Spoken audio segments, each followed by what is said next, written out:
ನಂದನ ಯಾದವ ಕೃಷ್ಣನ ಭಜಿಸುವ ಶರಣ ಗುರುವೇ, ಜಾನಕಿ ರಮಣನ ಶ್ರೀ ಜಯ ರಾಮನ ಪೂಜಿಪ ಹರಿಯ ಮಗುವೇ.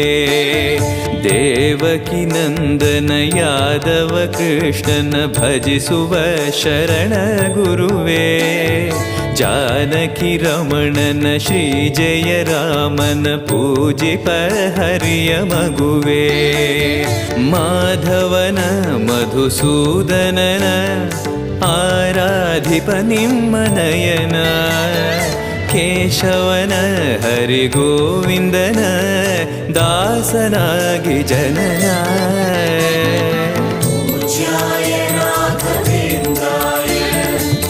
सत्यधर्मरताय च भजतां कल्पवृक्षाय।